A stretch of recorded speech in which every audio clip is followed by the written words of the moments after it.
امروز فاقد امت اسلامی هست. کشورهای اسلامی زیادند، نزدیک 2 میلیارد مسلمان. al'ummar musulmin da suke duniya sun zarce mutum biliyan 2. Ƙasashen musulmai suna da tarin yawa, amma mun gaza amsa sunan cikakkiyar al'umma.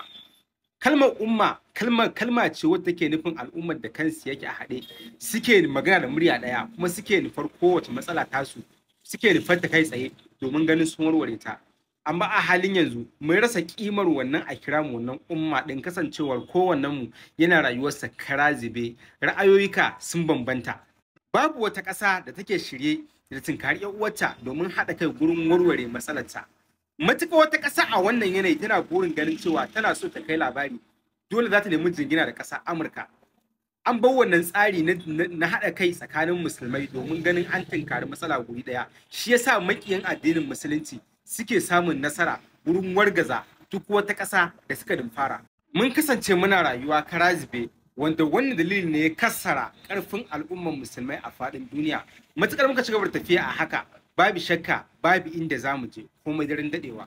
Yayin da jagoran na ƙasar Iran ya bayyana cewa inda za mu fito mu haɗe kanmu guri guda, babu wata al'umma ko babu wata ƙasa ko babu wani ƙawance wanda zai wuce ƙawancen musulmai ƙarfi, kuma babu abin da za mu tunkara ba tare da mun ga ƙarshensa ba. Rarrabuwar kawunanmu shi ne dalilin da ya sanya al'ummar yammacin duniya ke ganin cewa suna ta cewa akan ƙasashen musulmai, ko mun ɗauki dangantaka ga baki ɗaya, mun damƙa ragamar jagorancin tsaronmu da kula da amananmu a hannayensu.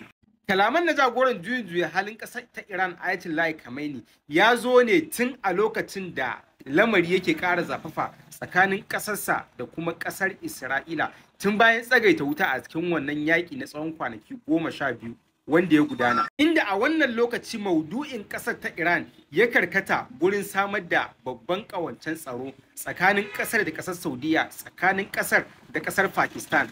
Ban mashawarci ga jagoran juyin juya halin ƙasar ta Iran ya ba da wannan shawara a cikin farkon wannan satin da muka yi bankwana da shi, inda ya tabbatar da cewa ƙasar Iran na duba yiwuwar tabbatar da ƙawance ta hanyar ƙulla alaƙa da ƙasar Saudiya, tare kuma da ƙasar tare da ƙasar Pakistan, wadda ta kasance ƙasa guda ɗaya tilo ta musulmai wacce ke da mallakin makamin ƙare dangi na nukiliya.